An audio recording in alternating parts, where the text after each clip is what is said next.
Leonardo da Vinci की painting Salvatore मुंडी 450.3 million dollars में बिकी। ऑक्शन में बेची गई आर्ट के किसी भी काम के लिए ये अब तक की सबसे महंगी पेंटिंग है। इंडियन रुपीस में इसकी कीमत लगभग 3 खरब 42 अरब रुपए है। वॉल्टर आइजैक्सन, एक सेलिब्रेटेड जर्नलिस्ट और बायोग्राफर, लियो के ऊपर लिखी बायोग्राफी में कहते हैं कि आज जीनियस शब्द को pop stars, stand up comedian और यहाँ तक कि फुटबॉलर्स को डिस्क्राइब करने के लिए किया जाता है, लेकिन लियोनार्डो डा विंची ने जीनियस वर्ड को हासिल किया प्योर टैलेंट और हार्ड वर्क के बल पे।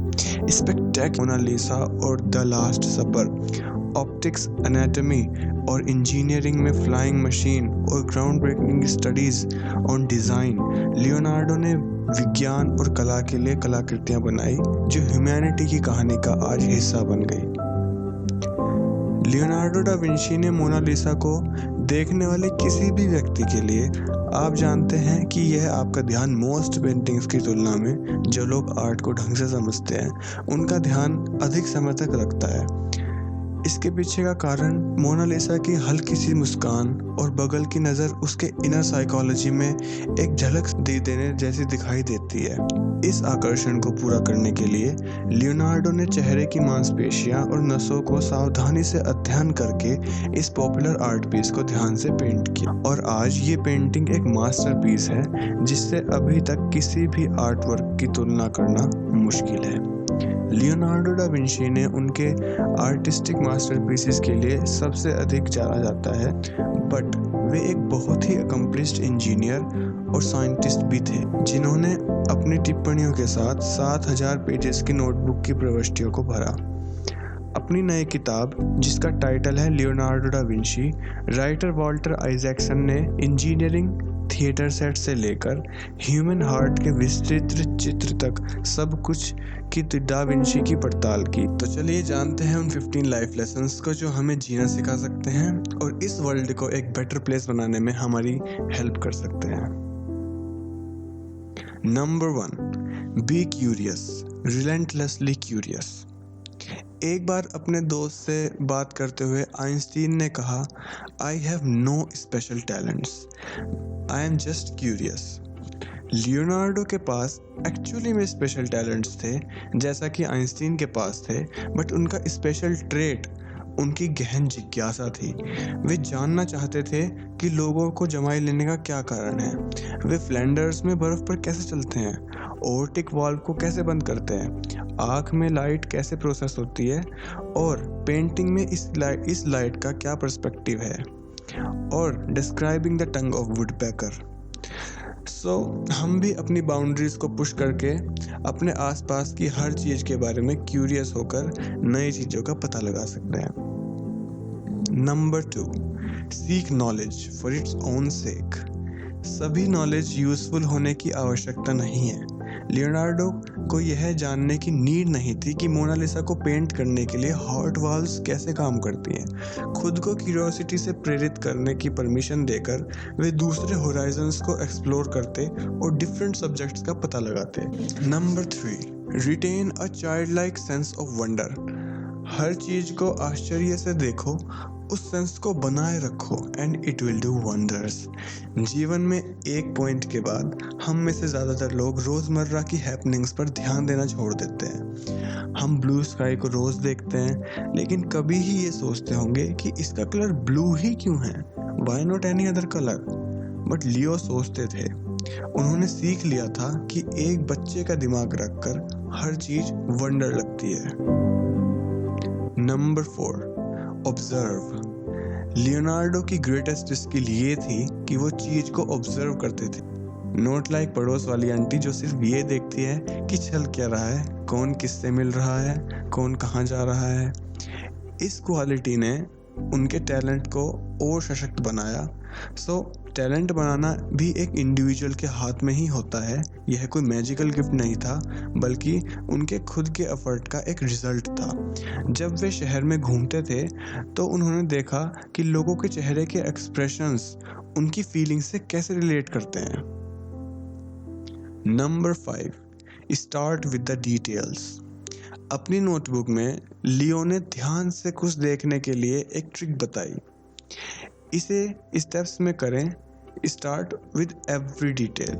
नंबर 1, एक बुक का एक पेज सिर्फ घूरने से समझा नहीं जा सकता।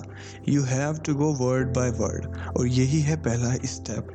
यदि आप अच्छी नॉलेज चाहते हैं तो उसकी डिटेल्स के साथ शुरू करिए और बाद में धीरे धीरे अलग एस्पेक्ट्स को डिकोड करिए। Number 6, see things unseen.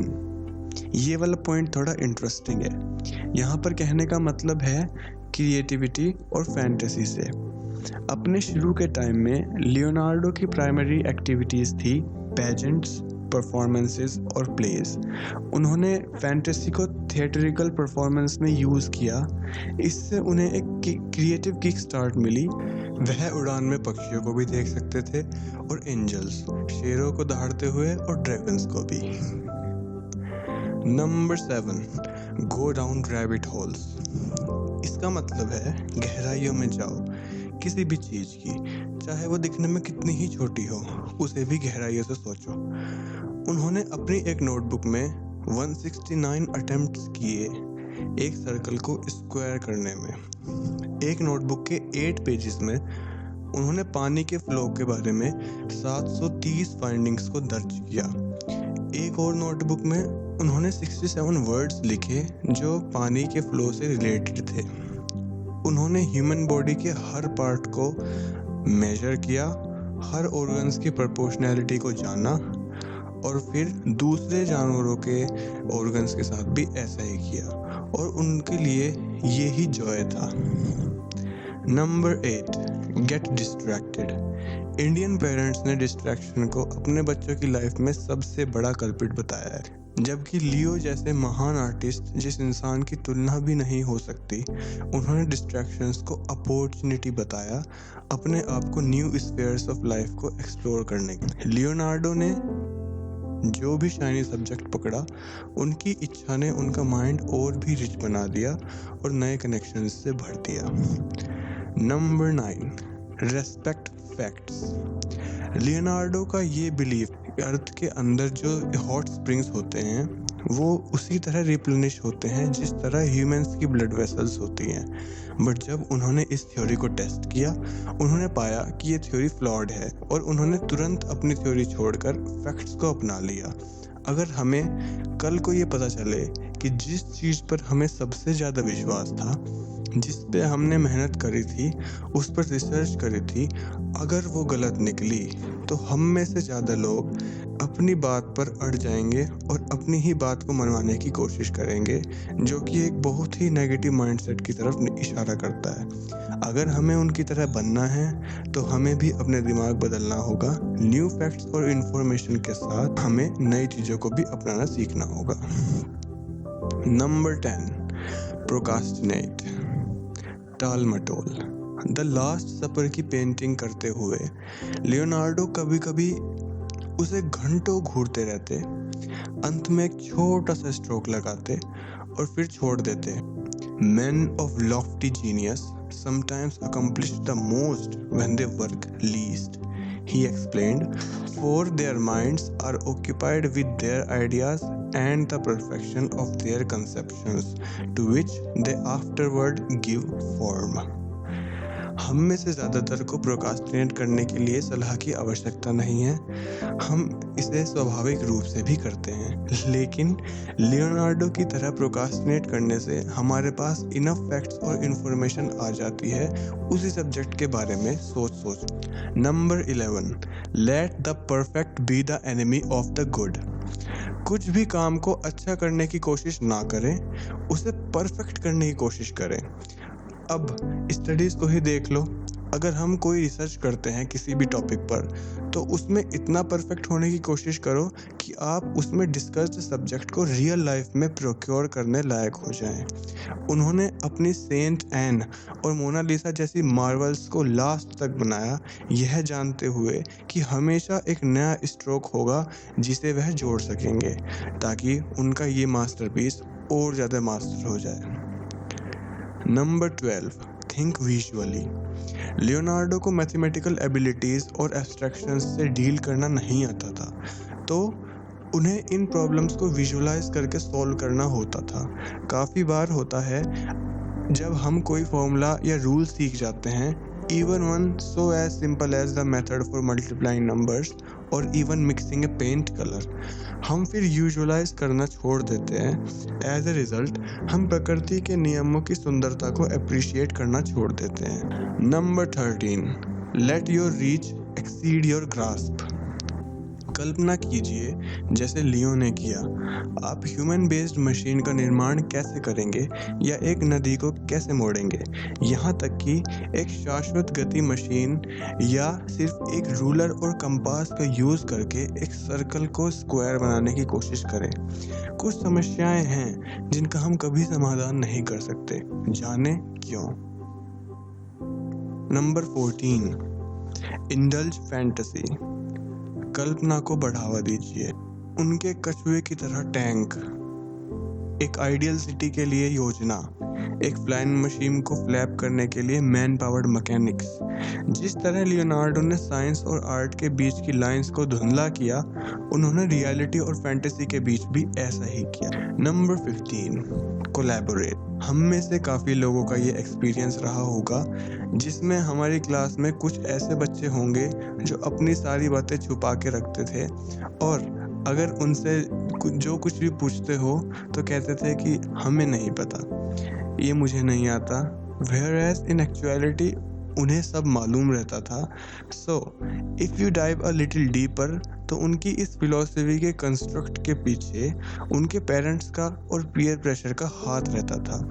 ये भी हो सकता है कि वे अपने आप को लोन जीनियस बनाने के इच्छुक हो।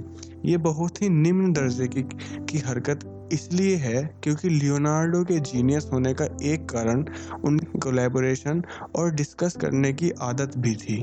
उनकी काफ़ी paintings like virgin of the rocks and Mary on the yard winder में इतना कोलैब है कि बताना मुश्किल है कि कौन सा स्ट्रोक उनका है और कौन सा स्ट्रोक उनके कंपेनियन का। And obviously genius starts with individual brilliance, but executing it often entails working with others. तो ये था 15 पॉइंट्स एनालिसिस ऑफ लियोनार्डोज लाइफ और उनके एक्सपीरियंसेस, और हमें उनके इन एक्सपीरियंसेस से और इनके इंसाइट्स से क्या सीख मिल सकती है।